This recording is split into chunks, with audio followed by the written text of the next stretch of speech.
बिस्मिल्लाहिर्रहमानिर्रहीम। पाकिस्तान जिंदाबाद। मुअज़्ज़िज़ दोस्तों, मैं हूं माजिद मलिक और आप तमाम देखने और सुनने वालों को अस्सलाम वालेकुम। दोस्तों, अब वक्त आ चुका है जिसे बरसों से ग़ज़वा हिंद के आगाज की निशानी समझा जाता था। जंग का नकारा बज चुका है और सरहदों पर आग और खून का खेल शुरू हो चुका है। भारत और पाकिस्तान के दरमियान जो कशीदगी महीनों से बढ़ रही थी, अब वो एक खुली जंग में बदल चुकी है। दोस्तों, 6 और 7 मई की रात भारत ने पाकिस्तान पर एक बड़ा हमला किया जिसे ऑपरेशन सिंदूर का नाम दिया गया।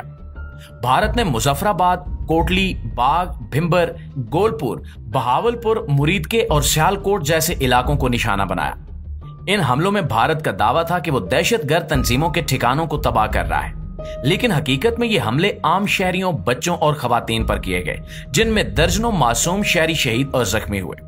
और दोस्तों, ये हमले सिर्फ बारूद और गोलियों तक महदूद नहीं, बल्कि ये एक बहुत बड़े मंसूबे का हिस्सा लग रहे हैं, जिसका मकसद खित्ते में जंग की आग को भड़काना है।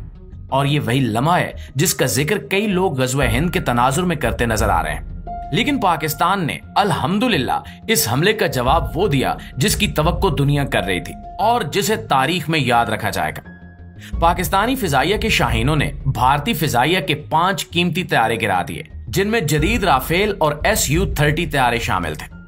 जमीन पर भी पाकिस्तान की फौज ने जबरदस्त कार्रवाई करते हुए भारतीय ब्रिगेड हेडक्वार्टर्स और चेक पोस्ट को निशाना बनाया। जैसे ही पाकिस्तान ने भारत के हमले का मुंह तोड़ जवाब दिया, हालात का नक्शा ही बदल गया। भारत ने जिस गरूर के साथ ऑपरेशन सिंदूर शुरू किया था, वो गरूर पलक झपकते में जमीन बोस हो गया। भारतीय फौज को अंदाजा ही नहीं था कि पाकिस्तान इतनी जल्दी और इतनी महारत के साथ जवाब देगा।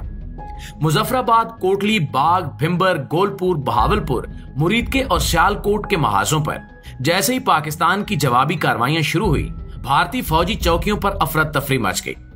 जराये के मुताबिक कई भारतीय चौकियां खाली कर दी गईं। भारतीय फौजी अपनी पोस्टें छोड़कर करीबी जंगलों और महफूज ठिकानों की तरफ भागने लगे। कुछ मकामात पर तो हालात इतने खराब हो गए कि भारतीय फौज ने अपनी चौकियों पर सफेद झंडे लहरा दिए, जो अमन और हथियार डालने की अलामत समझे जाते हैं। दोस्तों, आप ये मनाजिर हमारी स्क्रीन पर भी देख सकते हैं, जो ना सिर्फ पाकिस्तान के लिए फतह की अलामत है, बल्कि दुनिया भर के लिए एक पैगाम है कि भारत की ताकत सिर्फ दिखावा है। हकीकत में मैदान में वो खड़े होने के काबिल ही नहीं है। प्यारे पाकिस्तानियों, पाकिस्तान की जमीनी फौज ने भारतीय फौज की पोजीशंस पर जिस मुहारत से हमले किए वो हैरान कुन था। भारत की 12वीं इन्फेंट्री ब्रिगेड का हेडक्वार्टर तबाह कर दिया गया, जिसकी तस्वीर और वीडियो सोशल मीडिया पर वायरल हो गए। भारतीय फौजी अफसरान एक दूसरे को फोन पर पैगामात भेजते नजर आए कि सूरत हाल काबू से बाहर हो चुकी है। बाज मकामात पर भारतीय फौजियों ने अपने हथियार फेंककर जान बचाने की कोशिश की। पाकिस्तान की फौज ने इंतहाई पेशा वराना रवैया अपनाते हुए सिर्फ भारतीय फौजी तंसीबात को निशाना बनाया और शहरी आबादी को बचाने की हर मुमकिन कोशिश की। इसके बरक्स भारत ने शहरी इलाकों, मसाजिद और मासूम बच्चों को निशाना बनाया, जिससे इसकी बुज़दिली और कमजोरी खुलकर दुनिया के सामने आ गई। मोदी सरकार को आलमी सतह पर शर्मिंदगी का सामना करना पड़ा और फ्रांस, जो राफेल तैयारों का फ्राहम कुनिंदा था, उसने भी भारत को मजीद तैयारे देने से इनकार कर दिया है। और ये सब कुछ सिर्फ एक रात में हुआ। दोस्तों, अगर पाकिस्तानी एयरफोर्स की कारकर्दगी पर नजर डाली जाए तो ये एक जबरदस्त दिफाई हिकमत अमली की अक्कासी करती है। पाकिस्तानी पायलट्स ने न सिर्फ डॉग फाइट्स में भारतीय तैयारे मार गिराए, बल्कि एयर डिफेंस सिस्टम ने भी अपना लोहा मनवा लिया। Pakistani HQ-9B air defence system ने एक भारतीय तैयारा मार गिराया, जिससे भारत के दिफाई निजाम पर सवाल उठने लगे हैं। HQ-9B एयर डिफेंस सिस्टम ये एक जदीद तरीन जमीन से फिजा में मार करने वाला मिसाइल सिस्टम है, जो चीन से हासिल किया गया है। और इसको खास तौर पर इसलिए बनाया गया है कि ये दुश्मन के लड़ाका तैयारों, ड्रोन्स, क्रूज मिसाइल्स और बैलिस्टिक मिसाइल्स को दूरी से तबाह कर सके। इसकी रेंज 260 किलोमीटर तक है, यानी ये दुश्मन की किसी भी फिजाई हरकत को बहुत पहले से पकड़कर उसका खात्मा कर सकता है। इस सिस्टम में इंतहाई हसास रेडार नस्ब है, जो दुश्मन के तैयारे या मिसाइल की परवाज को लम्हों में शनाख्त कर लेता है और खुद कार तरीके से मिसाइल दाग देता है। HQ-9B की खास बात यह है कि ये एक वक्त में कई आदाफ को भी निशाना बना सकता है, जिससे दुश्मन को बचने का कोई मौका नहीं मिलता। हालिया झड़पों में पाकिस्तान ने इसी सिस्टम की मदद से एक भारतीय जंगी तैयारा मार गिराया, जिसने न सिर्फ दुश्मन को हैरान कर दिया, बल्कि दुनिया को भी दिखा दिया कि पाकिस्तान का एयर डिफेंस निजाम कितना मजबूत और जदीद है। दूसरी जानिब कश्मीर में इंटरनेट ब्लैकआउट कर दिया गया और भारत ने श्रीनगर एयरपोर्ट समेत कई फिजाई अड्डे बंद कर दिए। भारतीय मीडिया और अवाम में खौफ और बेचैनी की लहर दौड़ गई, जबकि पाकिस्तानी कौम ने सोशल मीडिया पर पाकिस्तान जिंदाबाद के नारों से अपने जोश और जज्बे का इजहार किया। नाज़रीन गिरामी, दिलचस्प बात यह भी है कि भारत के अंदरूनी हालात इस कदर बिगड़ चुके हैं कि इनके अपने मीडिया को बोलने से रोक दिया गया है, जबकि पाकिस्तानी हुकूमत ने न सिर्फ फौरी तौर पर कौमी सलामती कमेटी का इजलास तलब किया, बल्कि पंजाब भर में स्कूल, कॉलेजेस और यूनिवर्सिटियां भी बंद कर दी गईं।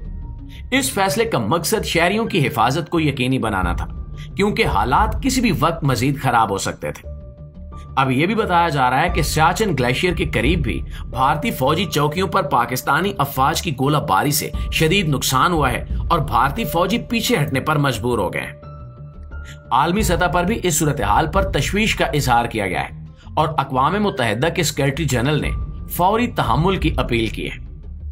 दोस्तों, इन सब वाकयात के दरमियान सबसे हैरत अंगेज और ड्रामाई मोड़ पाकिस्तानी हैकर्स की कार्रवाई थी, जिन्होंने भारतीय दिफाई इदारों से न सिर्फ हसास मालूमात चुराई बल्कि सोशल मीडिया पर भी डाल दी।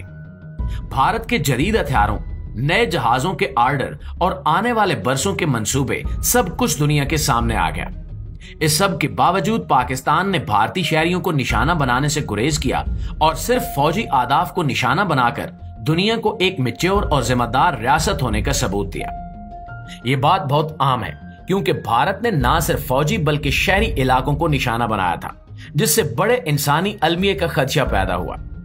इस पूरी सूरत हाल का सबसे बड़ा सबक यह है कि ताकत सिर्फ हथियारों में नहीं होती, बल्कि अक्ल, हिकमत और तहम्मुल में होती है। पाकिस्तान ने दुनिया को दिखा दिया कि हम अपनी खुद मुख्तारी और अवाम की हिफाजत के लिए हर हद तक जा सकते हैं, मगर हम जंग के दीवाने नहीं हैं। प्यारे दोस्तों, हमें अपनी फौज पर फख्र है, उन जवानों पर जिन्होंने अपनी जान की परवाह किए बगैर वतन का दिफा किया, उन पायलट्स पर जिन्होंने रात की तारीकी में दुश्मन का पीछा किया, उन सिपाहियों पर जिन्होंने सरहद पर दुश्मन की गोलाबारी का जवाब दिया, और अफसरान पर जिन्होंने एक एक लम्हा मुल्क की हिफाजत में गुजारा। ये वक्त है कि हम सब अपनी फौज के साथ खड़े हों। हमें चाहिए कि हम सोशल मीडिया पर पाकिस्तान जिंदाबाद लिखें, अपने झंडे बुलंद रखें और हर उस शख्स को बताएं जो शक में है कि पाकिस्तान की सरजमीन को मैली आंख से देखने वाला हमेशा नाकाम और शर्मिंदा होकर पलटता है। और दोस्तों, आखिर में अगर आप चाहते हैं कि हम आपको मजीद ऐसी अहम और सनसनीखेज अपडेट्स देते रहें, तो बराए करम इस वीडियो को लाइक करें, चैनल को सब्सक्राइब करें और कमेंट्स में लिखिए पाकिस्तान जिंदाबाद, ताकि हमें मालूम हो कि आप हमारे साथ हैं।